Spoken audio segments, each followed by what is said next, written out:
Apocalipsis, por favor, capítulo 1. Creo que los niños van a pasar a sus clases, por favor, de la escuela dominical, así que si pueden ir pasando ya, sería estupendo. Los demás nos quedamos aquí y prestamos atención a la palabra de nuestro Dios. Leía en esta semana una anécdota, un hecho verídico. Se cuenta la historia de un agricultor que se encontraba un día trabajando en el campo y de repente comienza a oír unos alaridos, unos gritos de socorro, pidiendo ayuda. Sale corriendo y se encuentra un crío, un chico joven, hundiéndose en el lodo, hundiéndose en el barro, imposible de salir de aquella situación. Y este hombre va y le salva la vida y lo saca. Y al día siguiente aparece por aquella propiedad, por aquella finca, el padre de ese niño. Vino no solamente a darle gracias, sino que además también vino para, de alguna manera, recompensar el detalle tremendo que había tenido este hombre de haber salvado la vida de su hijo. El agricultor no quiso aceptar en ningún momento ningún dinero, ningún tipo de recompensa, sino dijo, en absoluto, no hice esto por dinero, ni muchísimo menos, sino que incluso hasta lo volvería a hacer. Entonces este hombre le dice, bueno, pues permítame usted entonces pagarle los estudios a su hijo. Yo quiero pagarle una carrera y quiero que su hijo algún día pues saque una carrera y tenga unos estudios en la vida. El padre sí aceptó. Y cuenta la historia de que este niño fue a la escuela, se graduó, fue a la universidad, y hoy en día todos lo conocemos como el doctor Fleming, el doctor o el inventor o el creador de la penicilina. Pasaron los años y el hijo de este hombre que él había salvado cae enfermo. ¿Y saben a quién llamaron, verdad? Al doctor Fleming, que le salvó la vida. ¿Y saben quién era aquel niño que se estaba hundiendo, que por poco pierde la vida, que gracias a este Fleming pudo salvar la vida? Winston Churchill. ¿Qué les parece? Las vueltas que da la vida, ¿no? Las vueltas que da la vida. A veces hacemos cosas en la vida que no le damos como importancia, tanto en lo bueno como en lo malo. Decimos, eso no tiene importancia. Yo siempre digo que por encima de nosotros hay siempre un ojo que nos observa, un oído que nos oye y un Dios que lo sabe y lo conoce todo. Y cosas que a veces hacemos en el sentido negativo, que parece que nadie se ha enterado, que nadie se ha dado cuenta, siempre hay alguien que sabe lo que hemos hecho, en lo bueno y en lo malo. Y yo siempre digo que los pecados que Dios perdona son aquellos por los cuales pedimos perdón. Si no pedimos perdón por un pecado que hemos cometido, Dios no lo puede perdonar, porque Dios perdona aquello por lo cual pedimos perdón. Pero Dios también toma buena nota de aquellas cosas buenas que hacemos que a lo mejor no han sido vistas, no han sido reconocidas, nadie te ha dado las gracias, las has hecho y han quedado ahí como en puntos suspensivos, ¿verdad? Pero sin embargo Dios ha tomado buena nota de cada una de ellas. ¿Cuántos dicen amén?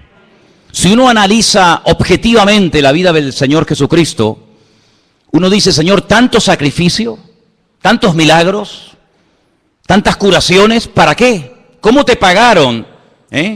¿Cómo reaccionaron a la hora de la verdad todas aquellas personas que tú sanaste, que tú liberaste, que tú les cambiaste la vida? Bueno, sinceramente, al pie de la cruz no vemos a Lázaro, que vivía al lado. Betania de Jerusalén está como de aquí al barrio de la Salud, o menos. No estaban ni siquiera sus hermanas, aquellas que le habían suplicado, Señor, corre, date prisa, vente, que el que amas está enfermo. Allí no estaba María ni Marta. Oye, tampoco estaba aquel ciego que sanó en Jerusalén. No estoy hablando de uno que sanó en la otra punta del país, sino de aquel ciego que dice la Biblia que lo mandó al estanque de Siloé. Y dice que fue con barro en sus ojos y volvió viendo. Tampoco estaba. Bueno, por no estar, no estaban ni sus discípulos. No estaba Pedro, no estaba Santiago, no estaba Tomás, no estaba Mateo. No estaban sus discípulos, pero uno sí estaba. Sabemos quién es, ¿verdad? Juan. Y yo creo que hay detalles que en la vida marcan la diferencia.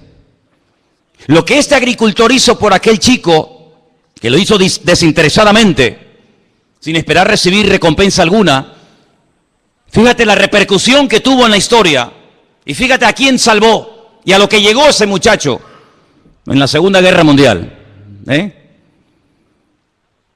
Y yo creo que en el sentido espiritual hay miles de detalles que podemos hacer a lo largo de nuestra vida, que Dios toma buena nota de ellos, y cuando llega el momento, el Señor, que toma siempre buena nota de nuestras acciones, pero más que de nuestras acciones, de la actitud con la que hacemos las acciones, porque podemos hacer muchas cosas, ¿verdad, hermanos? Pero ¿por qué las hacemos? ¿Cómo las hacemos? ¿Con qué actitud las hacemos? ¿Con qué actitud hemos ofrendado? ¿Con qué actitud hemos predicado? ¿Con qué actitud hemos hecho aquella obra? ¿Con qué actitud? Eso es lo que cuenta delante del Señor. Pues yo creo sinceramente que por el hecho de haber estado Juan al pie de la cruz, expuesto a que también le echaran mano y lo crucificaran a él, yo creo que el Señor lo recompensó, ¿sabes? No tengo un versículo que puedo utilizarlo como aval de lo que estoy diciendo, pero creo sinceramente que a veces hay detalles en la vida que hacemos para el Señor. Porque todo lo que hacemos en la vida, dice la Biblia, que tenemos que hacerlo no solamente en el nombre del Señor, sino para el Señor. ¿Cuántos dicen amén? No para ser visto, ni aplaudido, ni reconocido, sino para el Señor. Yo creo que por el hecho de haber estado Juan allí, también como no, jugándose la vida, allí al pie de la cruz, el Señor lo recompensó dándole la revelación más grande que jamás ningún ser humano ha tenido acerca de él. Y me refiero al último libro de la Biblia, el libro del Apocalipsis. Todos los discípulos murieron como mártires, salvo Juan y Judas, que se ahorcó. Todos los demás tuvieron muertes terribles, terribles. Pero Juan murió de muerte natural. Juan murió con casi 100 años de edad. Lo dije en una ocasión y lo quiero volver a repetir esta tarde. Si Juan, supongamos, para redondear las cifras, supongamos que fue llamado por el Señor para convertirse en uno de sus discípulos, más o menos, pone tú, 30 años. Si muere a los 100, este hombre ha estado 70 años de su vida sirviendo a Cristo. 70 años de su vida dando el callo de su vida, predicando de Él, de su palabra, de lo que vio, de lo que aprendió, de lo que experimentó. Él fue uno de los que subió al monte de la transfiguración, ¿os acordáis? Él vio a Elías, él vio a Moisés, él escuchó aquella conversación allí en el monte Tabor, y allí los vio hablando, ¿verdad?, de cómo sería su venida, su partida. Él vio cosas tremendas y él tuvo durante muchos años, él tuvo el privilegio de tener en su casa nada más y nada menos que a la madre de nuestro Señor Jesucristo. A Miriam o a María. ¿Cuántas preguntas le habrá hecho Juan a María, verdad? ¿Cuántas conversaciones alrededor de una mesa?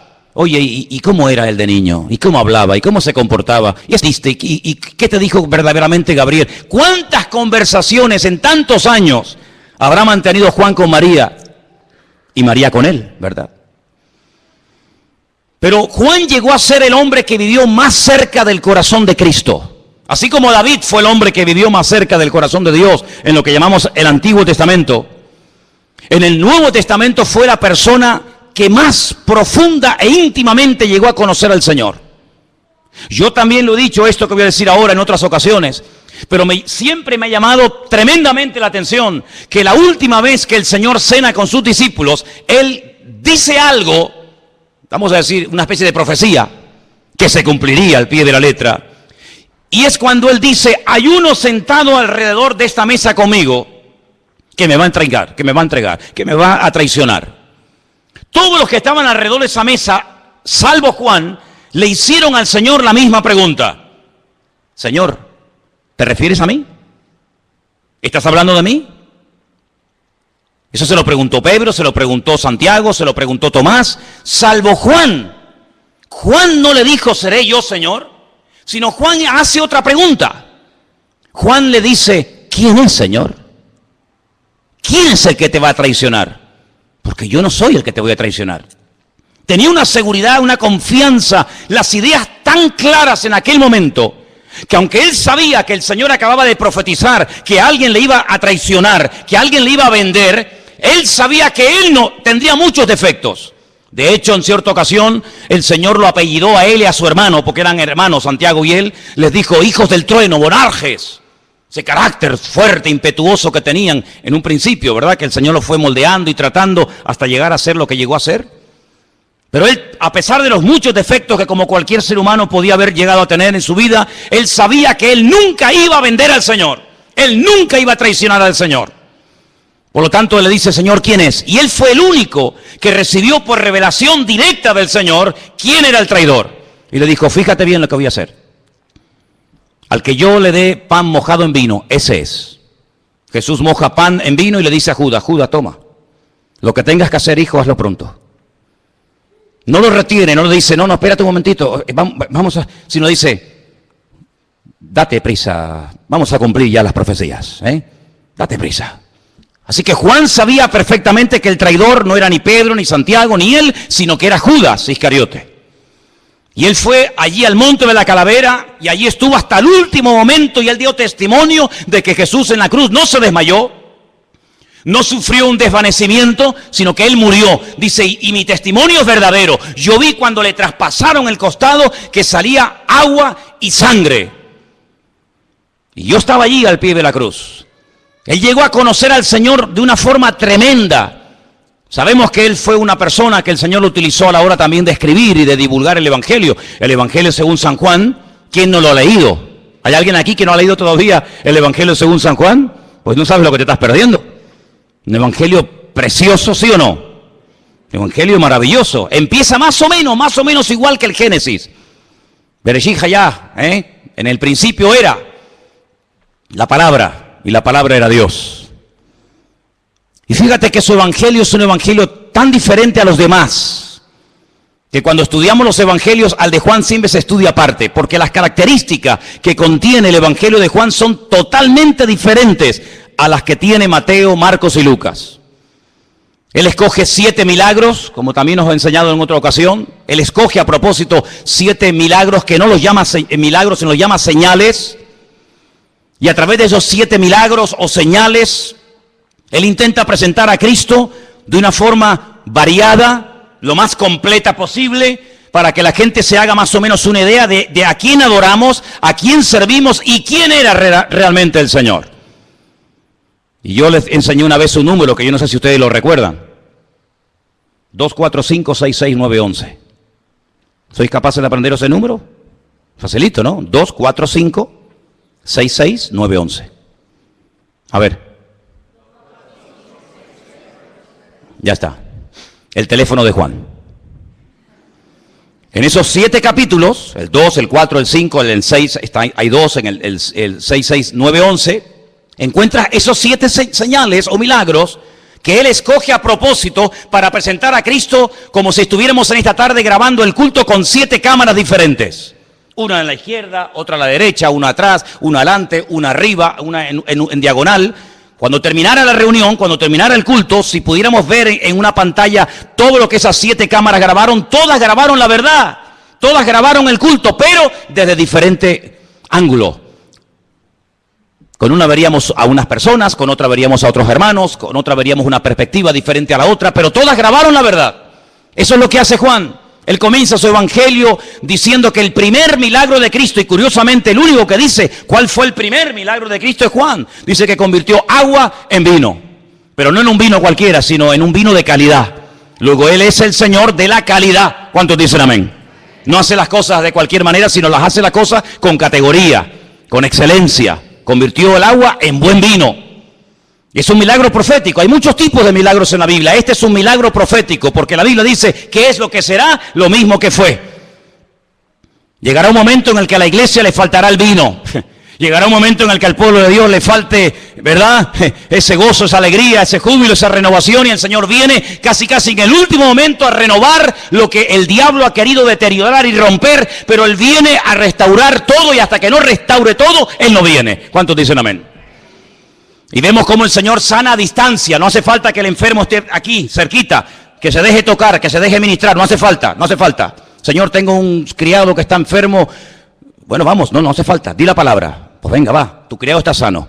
Y cuando llega, la palabra llegó antes que él. Luego el Señor es el Señor del espacio, de la calidad, del espacio, pero también del tiempo. ¿Cuánto tiempo llevas aquí? 38 años. Venga, levántate, toma tu lecho y anda. Y haz en segundos lo que 38 años de espera absurda y ridícula en el estanque de Bethesda no hicieron. Señor de la calidad, de la cantidad, del espacio, del tiempo. En el capítulo 6 multiplica los panes y los peces, el Señor de la cantidad, camina por encima de las aguas, el Señor que domina la naturaleza. Vamos al capítulo 9, lo vemos sacando a Lázaro de la tumba, el Señor de la vida, del ciego, y finalmente en el capítulo 11 resucitando a Lázaro. Es decir, que es el evangelista que mejor y más ampliamente presenta al Señor. Y uno dice, después de haber estado 70 años sirviendo al Señor, después de haber estado predicando el Evangelio 70 años, ¿queda algo todavía por decir de Cristo? ¿Queda algo que por descubrir del Señor? Por supuesto, no te quepa la menor duda. Si hay alguien entre nosotros en esta tarde que piensa que por mucho tiempo que lleves en la iglesia, por mucho tiempo que lleves convertido, ya lo sabes todo, te equivocas. Aún estamos en pañales. Todavía hay mucho camino por recorrer, hay mucha revelación por recibir, hay mucho conocimiento por adquirir y todavía no conocemos ni la 10ª parte de lo que Él es y de lo que Él es capaz de hacer por nosotros. ¿Cuántos dicen amén? Aún faltaba el Apocalipsis, amigo. Ay, amigo.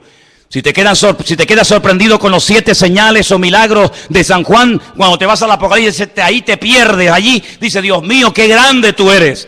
Por ejemplo, en el capítulo 1 hemos leído esta tarde que el Señor se presenta y le dice, por ejemplo, en el versículo, vamos a leer si queréis a partir del versículo 4. Juan escribe un mensaje a 7 iglesias que están en Asia Menor. Y lo primero que les dice es, del que era, o del que es, del que era, y del que ha de venir. Y aquí hay un juego de palabras que no se aprecia en español, pero él juega con el verbo ser. Ajobé, Bejayá, Beyabó. Hay un juego de palabras con el verbo ser. Si era, es que es, y si es que será. En hebreo no existe el verbo ser en presente. No existe el verbo ser. Hay 2 verbos en hebreo que no existen. El presente del verbo ser y el verbo tener. No existe verbo tener en hebreo. No se puede decir yo tengo, utilizando una forma verbal, presente, pasado y futuro. Sino que se emplean letras para convertir esas letras en pasado, en presente, en futuro o en algo temporal, porque lo que yo tengo es algo transitorio. ¿Qué tienes tú? Un coche, mañana te lo pueden quitar o robar. ¿Qué tienes tú? Una casa, mañana se puede quemar. Luego, el tener es algo tan absurdo, sin embargo, nos apropiamos de lo que creemos que somos y de lo que creemos que tenemos, y ni somos ni tenemos, porque el único que es y el único que tiene es el Rey de Reyes y el Señor de los Señores. No hay nadie más que Él. Pero cuando Él se presenta en el libro de Apocalipsis, dice, es que yo era. Y hay un momento en su ministerio que Él dice, yo era antes de Abraham. Y le dicen, pero si tú no tienes ni 40 años. ¿Cómo que tú eres antes que Abraham? Claro, ¿con quién te crees que caminaba y hablaba Abraham? ¿Quién te crees que se presentó en la casa de Abraham y le dijo, el año que viene vas a ser padre y tu mujer vas a dar a luz? ¿Quién te crees que fue a decírselo? ¿Quién te crees que fue? Adoní, mi Señor. Abraham no se postraba ante nadie ni ante nada. Abraham era monoteísta, Abraham adoraba al Dios único y verdadero. Y cuando lo vio, salió corriendo, se postró ante él y lo llamó Adoní, mi Señor. Qué honor tan grande recibir a mi Señor en casa. Y entonces el Señor le comunica la próxima destrucción de Sodoma y Gomorra. ¿Con quién te crees que hablaba David? ¿Con quién te crees que hablaban los profetas del Antiguo Testamento? ¿Con quién te crees que hablaba Isaías y recibía revelación cuando relató su crucifixión? Es como si el Señor le dijera, mira, apunta ahí, escribe. Y le corre el velo del futuro y le dice, escribe cómo voy a ser crucificado, humillado, maltratado, crucificado, muerto, resucitado. Escríbelo. Es decir, Él ya era antes del principio de los tiempos, antes de Génesis 1 ya Él existía, porque Él es eterno. ¿Cuántos dicen amén? Como hombre, como persona, su naturaleza humana tuvo un principio, evidentemente. Pero como Dios, a Dios no lo ha creado nadie. En el principio era el Verbo y el Verbo era Dios. Por lo tanto, Él es eterno. En el principio creó Dios los cielos y la tierra. Pero ¿quién creó? ¿Dios o Jesucristo? ¿Quién fue? ¿Uno u otro? Él mismo. Elohim, el único nombre de Dios que está en plural. El único nombre que está en plural. La traducción literal sería dioses. En el principio los dioses crearon los cielos y la tierra. Y decimos, ¿cómo que los dioses? ¿Cuántos hay? Hay uno, pero ese Dios es plural. Ese Dios se manifiesta a veces como padre, a veces se presenta como hijo, claro, pero no hay ningún problema en ello, que yo soy padre, ahora mismo yo soy padre y al mismo tiempo soy hijo. No tengo que desdoblarme, no tengo que dejar mi naturaleza de padre para convertirme en hijo o dejar de ser hijo. No, soy al mismo tiempo padre, hijo, marido, pastor, amigo, lo que tú quieras. Y Él se presenta a veces como hijo, a veces se presenta como Dios. No hay ningún problema en ello, no hay ningún problema. Además, si Dios no pudiera humanarse, si el Señor no pudiera encarnarse, entonces no es todopoderoso. Está limitado, quiero pero no puedo. Pero Dios puede hacer lo que quiera, porque Él es el Dios todopoderoso, arriba en el cielo y abajo en la tierra. No hay ninguna limitación para Él. ¿Cuántos dicen amén? Por lo tanto, amados hermanos, cuando Juan comienza a recibir aquella revelación, se da cuenta de que aquel que estuvo con ellos durante 3 años caminando, multiplicando los panes y los peces, caminando por encima de las aguas, era Dios en carne y hueso. Y por eso al final del ministerio dice que todos se postran y lo adoran. Nunca lo habían hecho, pero ese día sí, lo adoraron. Y después de haberle adorado, volvieron a Jerusalén con gran gozo, dice la palabra, ¿verdad? La pregunta es, ¿tú tienes claro quién era Él? Porque hay algunos que no sé, ¿tienes claro quién era Jesucristo? Un gran sanador, un gran médico, un gran orador, pero aparte de eso, ¿quién era verdaderamente el Señor? Era Emmanuel, era Dios con nosotros. Se metió en un frasco, se limitó, claro, en espacio y en tiempo, como todos los seres humanos. Pero por encima de eso, nunca perdió su capacidad es divina. Es más, cuando un día viene una persona que no se habían visto teóricamente nunca en la vida, Jesús dice, chicos, escúcheme bien, mira, ahí viene un verdadero israelita. Y Natanael le dice, Señor, pero si tú a mí nunca me has visto, si no nos conocemos, dice que no, yo te vi a ti el otro día cuando estaba debajo de la higuera. Y Natanael dice, Señor, dice, no te sorprendas por esto no es más que el principio. A partir de ahora vas a ver ángeles que suben y bajan, suben y bajan, suben y bajan sobre la vida del Hijo del Hombre. Por lo tanto, no te sorprendas, ¿te das cuenta? Así que, amados hermanos, lo vemos a Él, sí, limitado en espacio y en tiempo, pero lo vemos a Él que Él no es controlado por nada ni por nadie. Él es capaz de hacer milagros creativos, de crear de la nada cosas que no existen, de multiplicar los panes y los peces, de caminar por encima de las aguas.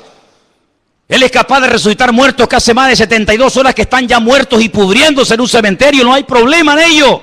Y lo tiene que llamar por nombre, porque si solamente hubiera dicho ven fuera, sale todo el cementerio fuera. Él tiene todo el poder y tiene toda la autoridad. No hay nada que lo limite, absolutamente nada. Él es capaz de bajar al infierno y decir al diablo, dame las llaves, fuera, se acabó. Aquí el que manda, el que controla, el que abre y el que cierra soy yo. Él es el Dios todopoderoso. ¿Cuántos dicen amén? Pero aparte de eso, en el libro del Apocalipsis aparecen títulos que Él recibe. Y por ejemplo, mira este, versículo 5, Jesucristo, el testigo fiel. ¿Sabéis que la palabra testigo y mártir es la misma? El mártir, el fiel, el primogénito de los muertos, el soberano de los reyes de la tierra, al que nos amó, nos lavó de nuestros pecados con su sangre. Bendito sea Dios. Qué maravilloso saber que hay un perdón para los pecados, que el ser humano puede recibir perdón, puede recibir alivio, puede recibir paz a través de la sangre de Jesucristo. Y dicho sea de paso, solamente la sangre de Cristo puede limpiar nuestros pecados. No hay nada que pueda perdonar los pecados, de limpiar nuestra alma más que la sangre de Jesucristo. No hay nada. Todos aquellos animales que se mataban en el Antiguo Testamento eran símbolo, tipo de a ese sacrificio perfecto que Él haría cuando Él viniera. Dice la Biblia en el libro de Hebreos, si aquellos animales limpiaran verdaderamente los pecados, ¿para qué tienen que ir todos los días, todas las semanas, todos los meses, toda la vida a presentar y matar, animales? Pero Él se presentó una vez y con ese sacrificio ya está, se acabó. Murió por los que habían muerto. Murió por los que vivían y murió anticipadamente por los que aún no existían, pero sabía el Señor que necesitarían también redención en el futuro. Un sacrificio perfecto y una vez y para siempre. Y dice, y aparecerá por segunda vez sin relación en absoluto con el pecado, sino vendrá para otra cosa. Primero vendría como cordero para sufrir, para morir, para pagar el precio de nuestros pecados. Y la segunda vez vendría como un león, como rey triunfante y glorioso. Pero dice en el versículo 6, y nos hizo reyes y sacerdotes para Dios, su Padre. A Él sea la gloria e imperio por los siglos de los siglos. Amén. Ahora dice, he aquí que viene con las nubes, y todo ojo le verá. Y mira tú por dónde, ahora añade a esa frase de y todo ojo le verá, añade algo muy interesante, dice, y los que le traspasaron. Aquellos que le clavaron aquellos clavos en sus manos y en sus pies, cuando Él venga, ellos también le verán. Es interesante, ¿no? Es interesante. Aquellos que le crucificaron y que le martirizaron también lo verán. Pilato volverá a presentarse delante de él, pero en esta vez al revés. No eres tú el que me juzgas a mí. Ahora soy yo el que te juzgo a ti. Y aquella pregunta que tú me hiciste hace 2000 años atrás, que no te contesté, ahora te la voy a contestar. ¿Y qué es la verdad? Y cuando Pilato lo vuelva a ver a él en persona, él mismo se responderá, la verdad eres tú, Señor. ¿Cuántos dicen amén? ¿Qué te parece? Y dice aquí, y todos los linajes de la tierra harán lamentación por él. Sí, sí, amén. Y ahora dice, yo soy el alfa y la omega. La alef y la taf, ¿no? Sería en hebreo. El principio y el fin, dice el Señor. Esta palabra, el Señor, no se tenía que haber traducido por Señor, porque la palabra Señor es Adonai. Pero el nombre que aparece es el nombre sagrado de Dios. Ese nombre que forman 4 letras, Yod, Hei, Bad, Hei, ¿verdad? Ese nombre se pronuncia Yahweh. Ese es el nombre que aparece en el texto. Es decir, que aquí está poniendo al mismo nivel, a la misma altura, al Dios creador, con su amado Hijo Jesús. Y dice, el que es, el que era y el que ha de venir. Y ahora aquí aparece un artículo, que es el artículo Él, y a continuación, Todopoderoso. Si usted lee, por ejemplo, el Nuevo Testamento en hebreo, esas dos últimas palabras, el Todopoderoso, en hebreo dice El Shaddai. Pero Él en hebreo no es el artículo. En hebreo solamente hay un artículo, no hay el, no hay la, hay uno solo. Se pronuncia ja, solamente hay uno. Así que en hebreo no dice Ha Shaddai, el Todopoderoso, sino dice el Shaddai. Él en hebreo significa Dios y Todopoderoso significa Shaddai. Es el único nombre de Dios que se puede hacer con la mano, porque tiene 3 letras. Una letra que se llama Shin, una letra que se llama Dalet y una letra que se llama Yod. Shin, Dalet, Yod. Y se hace así. Este es el nombre de Dios. Shin, Dalet, Yod, Shaddai. Así que cuando el Juan está recibiendo esta revelación, está recibiendo una revelación de Dios, del Dios el Shaddai, que generalmente se traduce por el Todopoderoso, pero que realmente la traducción exacta no es esa, sino es el todo suficiente. Más que el Todopoderoso. El todo suficiente significa que Él no necesita de nada ni de nadie para ser lo que es. Jesús dijo, ustedes separados de mí no sois nada. Es que yo soy catedrático. Ustedes separados de mí, para mí no eres nada. Eres un 0 a la izquierda. Pero yo, sin ustedes, soy el Shaddai, soy el Dios Todopoderoso. Él no necesita ni de los ángeles, ni de los pastores, ni de la iglesia, ni de Israel, ni de la creación, ni de nada, ni de nadie para hacer lo que Él es, ni para hacer lo que Él hace. Porque Él es todo suficiente. Él no necesita materia prima para crear. Él es capaz de crear con el poder de su palabra. ¿Cuántos dicen amén? Es interesante que cuando Él crea al hombre, lo crea lo más parecido a lo que Él era. Pero hay atributos intrínsecos de Dios que no los transmite al hombre. Hay cosas que son de la naturaleza divina que nunca formaron parte de la naturaleza del hombre, en este caso de Adán. Y es el poder creativo. Dios no se lo confirió, Dios no le permitió al hombre tener poder con la palabra. Pero Dios sí, Dios crea con la palabra, sea la luz. Y la luz se produce. Esas palabras que Dios pronunciaba se cristalizaban, se materializaban, se hacían realidad cuando Dios las pronunciaba. Pero esa palabra que Dios pronunciaba se terminó escribiendo. Así que no solamente Dios hablaba y la palabra se materializaba, sino que esa palabra Dios permitió que se escribiera. Y nosotros tenemos en nuestras Biblias docenas, cientos, miles de conversaciones, de expresiones, de palabras que Dios proclamó, pero que ahora las tenemos por escrito. Es decir, si la palabra cuando salía de los labios de Dios tenía y tiene poder, amén, no mengua el poder de Dios porque esa palabra ahora se ha escrito y se ha llevado a una imprenta y se ha puesto en papel y tinta. Contiene exactamente el mismo poder que tenía y tendrá siempre.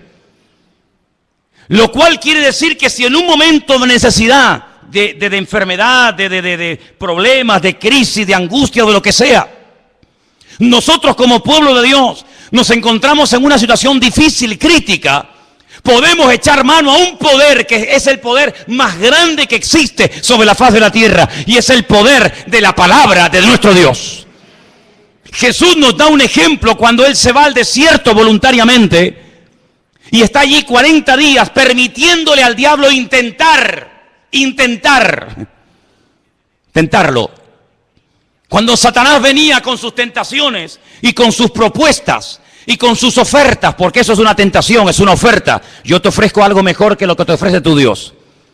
Tú hazme caso a mí, que lo mío es lo verdadero y lo bueno, lo que Él te ha dicho no le hagas caso. Eso es una tentación, es una oferta, Es llevarle la contraria a Dios. Dios, ¿qué te ha dicho? Blanco, no, eso no es el negro. ¿Qué te ha dicho? Negro, no, es el blanco. ¿Qué te ha dicho? Por la izquierda, no, es por la derecha. Luego, el Señor se expone voluntariamente a decir, venga, atácame, venga, tiéntame. ¿Con qué me quieres tentar?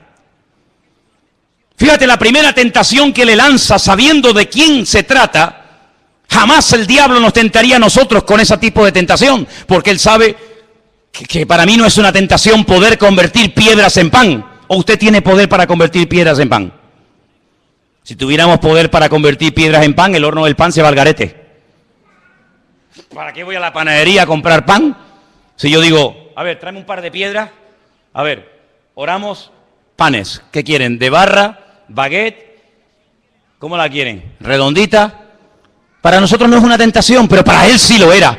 Porque el diablo, que no es tonto, sabía que el Señor tenía hambre. Sabía que el poder de la palabra de Dios tiene poder creativo, porque ya lo hizo en el pasado. Y como en él no hay sombra de variación, si él fue capaz de crear con el poder de su palabra, ahora lo puede volver a hacer. Por eso, convierte las piedras en pan y demuestra de esa manera que tú eres quien dices que eres. Pero el Señor no entró al trapo, sino que el Señor utilizó su palabra, que es la espada del Espíritu, y le dijo, no solo de pan vivirá el hombre. Escrito está, no solo de pan vivirá el hombre. Y os dais cuenta de que el Señor Jesucristo no peleó cuerpo a cuerpo con el diablo. El Señor Jesucristo no entró en discusiones porque tú dijiste, porque yo te dije. No, sino echa mano del poder más grande delegado en este mundo, que es el poder de la palabra de Dios. Luego, lo que tú llevas en tu mano, en tu bolso, en la guantera de tu coche, lo que tú tienes encima en este momento es dinamita, mi hermano. Es un poder impresionante que el diablo lo conoce y lo sabe más que tú. Por eso lo que tenemos que hacer a partir de ahora, cuando vengan tentaciones, cuando vengan dificultades, búscate el versículo clave, claro, que no te venga el diablo con una tentación y le responde diciendo, Jesús lloró. No, porque eso no pega ni con cola, hijo. ¿Me entiendes? Sino tienes que conocer la palabra y echar mano del tesoro de tu corazón. Y decir, un momento, amigo, que hay un texto que viene ahora de perla, y entonces sacas el texto idóneo y rácata, le pegas al diablo y lo desbarata. ¿Por qué? Porque el poder de la palabra está en ella. ¿Cuántos dicen amén? Qué tremendo, ¿no? Qué tremendo. No me ha dado poder creativo a mi palabra, pero como su palabra mora en mí, cuando su palabra sale de mí como instrumento, tiene el mismo efecto y la misma repercusión en el mundo natural y en el mundo espiritual que en la época del Señor, que en la época del Antiguo Testamento, porque su palabra no ha cambiado. El cielo y la tierra pasarán, pero su palabra siempre permanecerá. Apláudale fuerte al Señor en esta tarde, hermano. La palabra de Dios tiene poder, aleluya. Es la espada de doble filo. La espada de doble filo. ¿Con qué le cortó la cabeza Goliat o David a Goliat? ¿Con qué se la cortó? Con la espada. Lo hirió con la piedra, pero lo mató. con la espada. Hay gente que sabe tirar piedras. A veces no saben a quién apuntan, al que se ponga por delante. Pero si tiras piedras contra el enemigo, recuerda después utilizar la espada del Espíritu, porque la piedra era para tumbarlo, pero la espada era para rematarlo. Y eso es muy importante, que en la vida cristiana no dejes cabos sueltos. No digas, ay, ya no voy a fumar más. Señor, soy libre, pero tienes el cartón de Winston ahí dentro de la mesa noche. Le has pegado una pedrada, te sientes fuerte, estás eufórico, hoy estás subidito de fe, vas por la vida sacando las plumas del pavo real y sales del culto que me voy a comer. Sí, sí, pero allí tienes en el cartón lo tienes allí en la mesa noche, y llega un día, un bajón, te critican, te sale mal el negocio, no te salieron las cosas como tú esperabas, y entonces dices, bueno, total, una vez el Señor sabe, y ahí lo tienes. ¿Por qué? Porque hay que utilizar la espada y rematar la faena. Y nunca mejor dicho. ¿Cuántos dicen amén? Ahora fíjate qué interesante. El Todopoderoso, ese Dios todopoderoso, todo suficiente, que no necesita de nada ni de nadie, se humilla y se rebaja de tal manera que llega a pedir oración a los que él creía que eran los más espirituales del grupo. Pedro, Jacobo, Juan, ¿podéis orar por mí esta noche? ¿Nosotros por ti? Sí, porque hoy, en esta noche, en este momento, mi alma está triste hasta la muerte. ¡Qué humildad del Señor! ¡Qué humildad de pedir oración! El infierno estará lleno de soberbios y de orgullosos, que no quieren reconocer ni dar su brazo a torcer, que ya se pueden estar ahogando, ya se pueden estar hundiendo, pero siempre dan la imagen de que yo puedo y de que yo controlo. Sin embargo, el mismísimo Señor Jesucristo dijo, hoy pido oración. Hoy no voy a orar por los enfermos, hoy no voy a orar por ustedes, hoy les pido a ustedes que oren por mí. Y para entrar en Jerusalén pidió prestado un burro. Y para poder celebrar el pan y el vino, la Pascua, tuvo que pedir una casa prestada. ¿Y cuántas veces el Señor, hermano, como humano, 100% que era, abre su corazón y a veces hasta le tiene que pedir a una mujer, cosa que en aquel tiempo era algo terrible, y encima samaritana, decirle, me das un poco de agua, porque dice que venía cansado del camino, porque venía desde Jerusalén subiendo hacia Galilea. Y la mujer se le queda sorprendida diciendo, ¿quién tú? Tú, judío, hombre, varón, a mí, samaritana, pedirme un vaso de agua, cuando primero hombres y mujeres no se hablan nunca, ni en público ni en privado. Segundo, soy samaritana, tú eres judío. Sabes que entre nosotros hay un pique que no nos podemos ver en pintura, ni nosotros a ustedes, ni ustedes a nosotros. ¿Cómo me pides a mí un vaso de agua? Y el Señor, en vez de entrar en esa polémica absurda y ridícula, le dice, es que yo te estoy pidiendo a ti un vaso de agua. Pero si tú supieras quién te lo está pidiendo, tú a él le pedirías agua viva. Y ahí comienza una conversación que todos conocemos, que fue una conversación tremendamente interesante, donde al final termina el Señor descubriendo su corazón, pero de una manera tan maravillosa que le dice, vete y tráeme a tu marido, que quiero hablar también con él. Y le dice, Señor, es que no tengo marido. Bien has dicho, mujer, porque ya llevas 5, no sé si es que te los comes, si los pones en la picadora y los trituras, yo no sé lo que haces con ellos, pero ya has tenido 5, 5, y el que ahora tienes tampoco es tu marido, eres una ladrona que va saltando de cama en cama, robándole los hombres a las mujeres casadas, por eso te vienes a las 3 de la tarde, al pleno sol del día, para que las mujeres no te vean, pero yo estoy aquí esperándote, pero yo no he venido para condenarte, yo he venido para darte vida, y para darte vida en abundancia. Qué tremendo, hermanos. Ese Dios todopoderoso se rebaja y nos pide a nosotros, los seres humanos, que estemos con Él una noche orando por Él, que le demos un vaso de agua, que le abramos la puerta de nuestra casa para poder celebrar la Pascua y tantos detalles. La cuestión está en que en este libro del Apocalipsis, Juan nos va a presentar al Señor de una forma tan impresionante que no hay en toda la Biblia, desde el Génesis hasta el Apocalipsis, no hay un libro, juntándolos todos, que te aporte tanta revelación, tanta sabiduría, tantas cosas interesantes de su naturaleza y de su carácter como en el libro del Apocalipsis. Fíjate que, por ejemplo, si seguimos leyendo en el versículo 9, Juan estaba en la isla de Patmos no de vacaciones, no estaba haciendo turismo, sino que estaba allí desterrado, dice, por causa de la palabra. Estaba en Patmos por el testimonio de Jesucristo, pero él no estaba en una actitud de queja, él no estaba en una actitud de lamento, él no estaba despotricando contra todo. Fíjate tú, con casi 100 años de edad, mira la que se me ha venido encima. No, sino él está en el Espíritu, en el día del Señor. Como tenemos que estar todos y cada uno de nosotros, en el Espíritu, conectados con Él. Y como estaba bien, estaba alineado con el Señor, oyó la voz del Señor. Hay gente que dice, es que yo no oigo a Dios. Claro, pues si estás en la carne todo el día. Si estás en la carne. Si es que apenas oras, apenas te congregas, apenas sabes algo de la Biblia. ¿Cómo te va a hablar Dios a ti? Es que aunque te hable no te enteras, porque estás en otra frecuencia. Pero mira cómo a este le hablaba y oía. Mira cómo a este le habla y sabe que es el Señor. ¿Por qué? Porque estaba en el Espíritu. No estaba despistado y mira que tenía motivos para quejarse, para lamentarse. No, él estaba en línea con el Señor y el Señor le habla. Y entonces el Señor le dice, yo soy el alfa, el omega, el primero, el último. Y le dice, escribe en un libro lo que ves, envíalo a las iglesias que están en Asia. Y ahí menciona las famosas 7 iglesias del Apocalipsis. Pero en el verso 12 dice, y me volví. Luego el Señor le estaba hablando detrás. Y él se tuvo que volver. No hay momentos en la vida, ¿no crees que puede haber momentos en nuestra vida, en nuestra relación con el Señor, en el que a lo mejor vamos demasiado rápido y lo hemos dejado a Él atrás?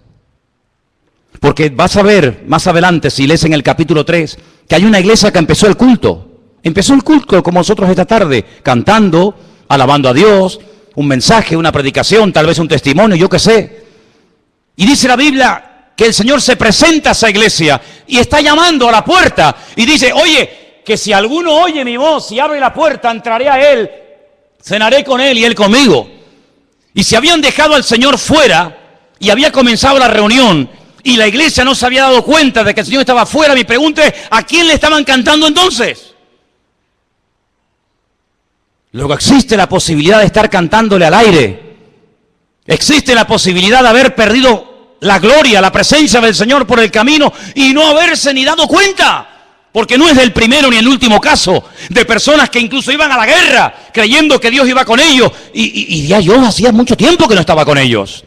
¿O qué te crees? ¿Que Dios está contigo porque lees la Biblia y vienes aquí? No, es mucho más serio que eso. Anoche pecando con Dalila y mañana enfrentarme a los filisteos. ¿Pero tú de qué vas? ¿Tú te crees que esto es posible? Y el Espíritu del Señor se apartó de él y él no se había dado cuenta. Increíble. Por eso hay momentos que hay que pararse y decir, oye, estoy haciendo las cosas decentemente y con orden. Estoy obedeciendo al Señor. Porque el Señor me está hablando, pero la voz la oigo allá atrás. No me está hablando delante, luego Él va adelante y yo le sigo. Sino que me está hablando y me tengo que dar la vuelta y decir, uy, pues si el Señor está allí. No tuvo que volver un día su madre y su padre, José y María, a Jerusalén porque lo habían perdido. ¿Sí o no? Si no, es que perdieron al niño. No, yo creo que el niño no se perdió. Yo creo que los padres eran los que estaban perdidos. Porque el niño estaba donde tenía que estar. En la casa de mi padre, en los negocios de mi padre, es donde yo tengo que estar. Se volvió. Y entonces cuando se volvió para ver la voz. Esto es muy interesante, porque las voces no se ven, las voces se oyen. Pero ocurre exactamente lo mismo que en el monte Sinaí. Cada vez que hay una revelación espectacular de la gloria del Señor, los sonidos se ven, no se oyen, se ven. Dice que ellos vieron en el monte Sinaí, ellos vieron el sonido de la trompeta. Y no es un fallo de traducción, porque volvemos otra vez al Apocalipsis y dice, me volví para ver la voz. Es interesante notar, ¿no? ¿Qué nivel, qué dimensión de revelación hay? Que se puede incluso ver hasta el sonido, porque el sonido se puede ver, pero no con el ojo humano, pero en ese nivel de relación sí se puede ver. Y dice que vuelto vi 7 candeleros de oro. Esto es muy interesante, porque ahora vamos a ver la explicación. En medio de los 7 candeleros, a uno semejante al Hijo del Hombre, vestido de una ropa que le llegaba hasta los pies, ceñido por el pecho con un cinto de oro. En su cabeza y sus cabellos eran blancos como la lana, como blanca lana, como la nieve. Sus ojos como llama de fuego, sus pies semejantes al bronce bruñido, refulgente como en un horno, y su voz como estruendo de muchas aguas. Esto está muy bien. La descripción del Señor que se le está presentando en Patmos es impresionante. Nunca Juan lo había visto así. Nunca lo había visto así. Lo había visto desfigurado, lo había visto comiendo, lo había visto predicando, lo había visto echando fuera demonios, lo había visto sanando enfermos, lo había visto caminar por encima de las aguas, lo había visto de muchas formas, pero nunca lo había visto de esta forma, nunca. Entonces un nivel superior de comunión con el Señor. Pero antes de verlo a Él, antes de describir con esta exactitud como Salomón describe a la amada, o la amada describe al amado en el libro del Cantar de los Cantares, que lo describe con una exactitud, y cómo lo describe también porque lo conocía. ¿Y cómo sabía cómo eran sus piernas, sus pechos, sus ojos, sus orejas, sus pies, su cabello? Pues porque lo conocía. Porque es imposible poder describir a un hombre o a una mujer con esa perfección si tú no tienes ese nivel de intimidad, ese nivel de comunión. Pero mira cómo ella lo describe perfectamente. Dice, ¿habéis visto a mi amado? A mi amado, ¿de tu amado? ¿Y quién es tu amado? Dice, mi amado en un grupo de 10,000 destaca por encima de los demás y dice, porque mi amado es, y comienza a describirlo con una perfección tremenda. Pero ¿cómo lo conoce también? Amigo, porque cuando uno tiene comunión con el Señor, uno descubre el corazón de Dios, sabes cómo habla, cómo se mueve, qué le gusta, qué no le gusta, igual que en un matrimonio. Pero antes de verlo así y de describirlo, lo que ve son 7 candeleros. A mí me hace gracia cuando hay gente que dice, no, yo no he dejado de leer la Biblia, yo no he dejado de orar en casa, pero yo no me congrego. Entonces, ¿tú qué te estás inventando una Biblia a tu manera? ¿Un cristianismo paralelo? Porque lo primero que tuvo que ver Juan es a las iglesias. ¿Pero a cuáles? ¿Las más bonitas? ¿Las perfectas? No. Las iglesias donde había falsas profecías. Las iglesias donde había falsas doctrinas. Las iglesias donde había discrepancias los unos contra los otros. Las iglesias que decían, nos hemos enriquecido, de ninguna cosa tenemos necesidad. Y el Señor dice, ¿que no tenéis necesidad de nada? Si sois pobres, ciegos, desnudos y venturados, que no sabéis nada. Primero tienes que ver a mi pueblo, a mi cuerpo, a mis hijos, para después verme a mí. Hay muchos que quieren solamente tener una comunión con Él, pero dice la Biblia que si alguno dice que ama a Dios y aborrece a su hermano, tú eres un mentiroso. Y te lo digo así en la cara, tú eres un mentiroso. ¿Usted ama a Dios y no puedes ver a este en pintura? ¿Y no puedes ver a esta en pintura y cuando viene por aquí te haces el loco y vas por la otra calle para que no te vea? Usted es un mentiroso según la palabra de Dios. Porque dice que el que dice que ama a Dios y aborrece a su hermano es un homicida y es un mentiroso. ¿Por dónde empieza el amor a Dios? Si usted nunca ha visto a Dios, ¿sabe cómo es Dios? Usted nunca ha visto a Dios, nunca lo ha visto. Usted nunca ha oído la voz audible de Dios. Pero ¿dónde comienzo a descubrir a Dios? ¿Dónde comienzo a conocer al Señor? En el pueblo de Dios. Y cuando uno ve al pueblo de Dios, uno dice, pero Señor, es que tu pueblo no es perfecto. Claro, pero cuando tú conoces al pueblo de Dios, ¿sabes de quién te enamoras? ¿De quién? Cuando tú ves a los hermanos, cuando tú ves al pueblo de Dios, cuando tú ves el estado de las iglesias, ¿de quién te enamoras?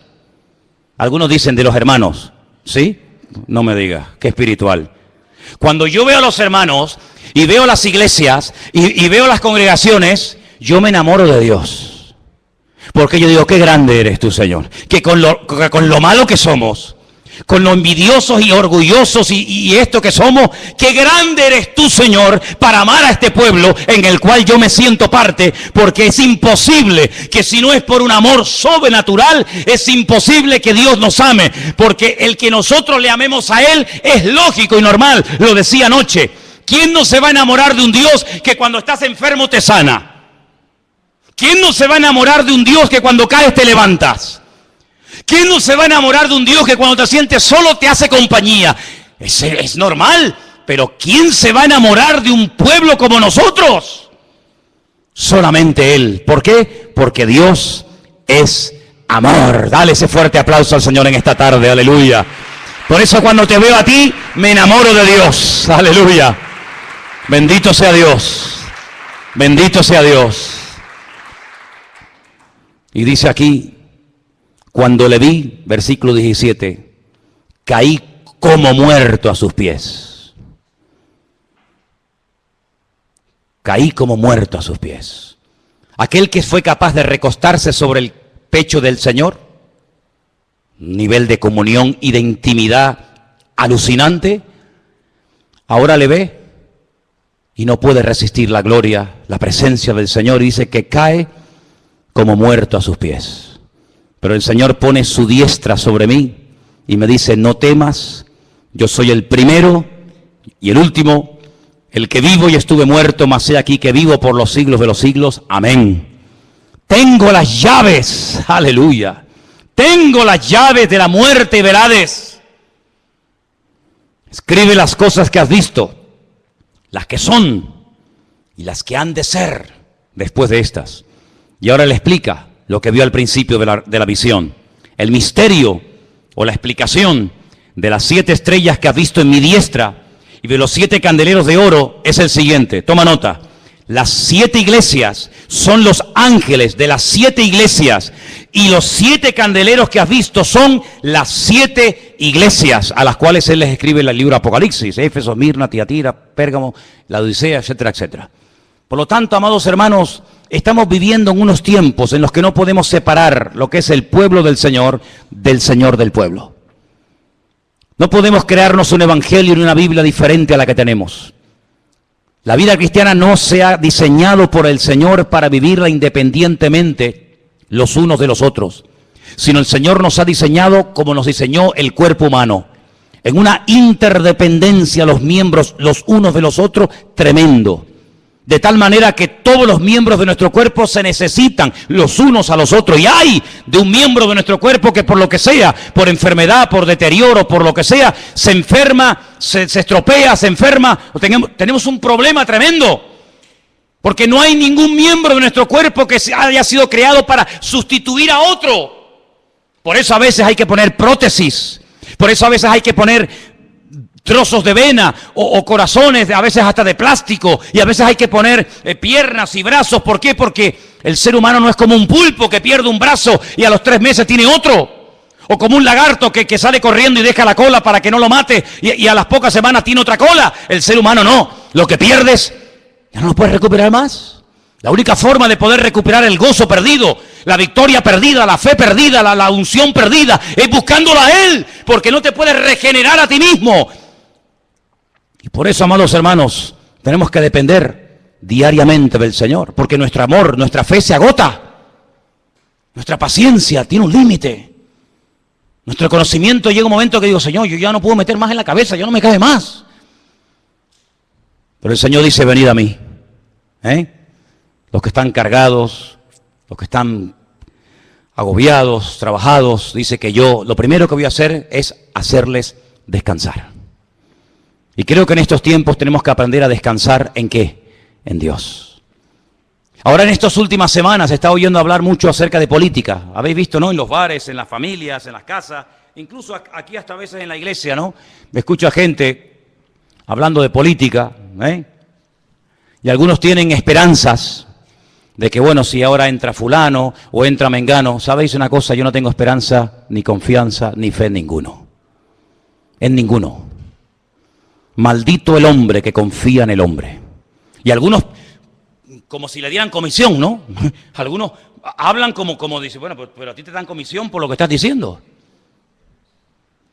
Si usaras la misma verborrea y el mismo entusiasmo para defender el Evangelio de Jesucristo como defiendes a fulano, a mengano, tendríamos que levantarte un altar o darte el premio Nobel, ¿no? Yo no defiendo a nadie, porque todos mienten, porque todos van a lo suyo, y porque al único que tenemos que adorar, honrar y agarrarnos fielmente, porque ese sí que promete y cumple, ese sí que promete y cumple, es el Señor de señores y el Rey de reyes. Y tenemos que partir de la base que la historia, quien la controla no es tú ni yo. La historia, las naciones, los pueblos, quien quita, quien pone, es el Eterno, el Señor. ¿Quién puso a Faraón en Egipto? Dime. Puso a un faraón bueno y allí se iban todos. Y puso un faraón malo, ¿sí o no? Y hay momentos que hay que ir a Egipto y momentos que hay que salir de Egipto. Amigo, ¿quién levantó a Nabucodonosor? ¿Quién levantó a las autoridades del pasado, del presente y del futuro? ¿Quién es el que quita, el que pone, el que cierra y el que abre? ¿Quién? Dios. Dios es el que quita y el que pone. Y nuestra obligación, hermanos, es orar para que la voluntad de Dios se haga. Y si tiene que entrar fulano, o salir mengano, o entrar este, o entrar el otro, a mí me da igual. Porque yo sé en quién he creído. Y yo sé que a veces, para que el pueblo de Dios se acerque más al Señor, se tienen que poner las cosas difíciles. Tenemos la tendencia, los cristianos europeos, tenemos la tendencia, las iglesias de Europa, de esta parte del mundo, de orar para que no vengan cosas malas, de orar para que no venga persecución, de orar para que todo vaya mejor, de orar para que entre el mejor, el más no sé qué. No me digas. Y sin embargo tú analizas cómo está el nivel de la iglesia en otras partes del mundo y le ha pasado por encima a la iglesia de Europa. Países donde hay guerras, persecuciones, matanzas, crucifixiones, hermanos degollados. Y sin embargo no dejan de orar y de buscar al Señor. He estado en lugares donde no hay la libertad que tenemos aquí, bueno, la supuesta libertad que tenemos aquí. Y sin embargo he visto un nivel de fe y de crecimiento y de madurez mucho más elevado que el que tenemos aquí con toda la famosa democracia y con todas las historias. Por lo tanto, amados hermanos, al que tenemos que buscar es al Señor. Buscarlo a Él, que se haga la voluntad de Dios. Y si Dios tiene que levantar a un Nerón, que lo ponga al Señor. Y si Dios tiene que quitarlo, pues que lo quite. Y si Dios tiene que levantar a un Ciro, como levantó en el Antiguo Testamento a un rey pagano, para financiar la obra de Dios, pues que lo levante. Así que, amados hermanos, pongamos la confianza en el Cristo resucitado, porque Él no está muerto, Él está vivo. No pongas la confianza en la pensión, no ponga la confianza en sus ahorros, pon la confianza en Dios. Porque muchos en este país pusieron su confianza en sus ahorros, en su plan de pensión, y mira cómo están, gritando, desesperados por las calles, pidiéndole al hombre que le devuelva lo que el hombre le quitó. Pero lo que Dios te da, nadie te lo puede quitar. Mira la jubilación de Juan, mira la jubilación de nuestro hermano Juan, 100 añitos, 100 años, solito en la isla de Patmos, pero teniendo las revelaciones más espectaculares que ni Daniel, ni Jeremías, ni nadie en la Biblia tuvo las revelaciones que él tuvo. ¿Por qué? Porque estaba en el Espíritu en el día del Señor. Así que quiero que en esta tarde oremos, cierres tus ojos un momentito y le pidas al Señor que en estos tiempos difíciles y raros y extraños de cambios o de posibles cambios, no caigamos en el error y en la trampa de poner la confianza en los hombres. Porque muchos de los que pusieron su confianza en los hombres se llevaron tremendas desilusiones. Y podríamos hablar de muchos casos y ejemplos de la historia, de muchos que creyeron que cuando entrara fulanito, todo se arreglaría y al final fue peor de lo que había. Por eso, amados hermanos, hemos llegado a un momento en la historia en el que solamente podemos buscar y depender de nuestro Dios. Hermano, ahí donde está, ore y hable con el Señor. Dígale al Señor: Dios mío, pongo mi confianza en ti, me agarro a ti, me aferro a ti, a tu palabra, a tus promesas. Y sé, Dios mío, que tú estás conmigo como poderoso gigante. Juan no estaba solo en Patmos, hermanos. No. Juan no estaba solo en Patmos. La soledad, el destierro de Juan en Patmos, lo permitió el Señor. ¿Sabéis para qué? Para que en ese lugar duro y difícil tuviera un tiempo para tener la revelación más maravillosa que se puede tener sobre el Señor. Sobre el Señor. Por eso, amados hermanos, a veces la soledad es necesaria. Porque es en la soledad y en la quietud donde el Señor te habla. A veces hay un correr, para aquí y para allá, y no hay tiempo para oír la voz de Dios. Por eso el Señor muchas veces permite que entremos a Patmos, al desierto, para que allí podamos oír la voz de nuestro Dios. Bendito sea el nombre de nuestro Dios. Te adoramos a ti, Jesús, en esta noche. Ponemos en ti nuestra confianza y nos agarramos a ti, el único Dios vivo y verdadero, Jesús. Aleluya. Yo quiero que la iglesia esté orando en esta noche mientras cantamos esta alabanza, esta canción en esta tarde. Yo quiero que tú estés orando, que tú estés ahí tranquilo, sentado, hasta que yo te diga que te pongas de pie. Entrégale su vida al Señor. Ponga su confianza en el Señor, no en el hombre, en Dios solamente.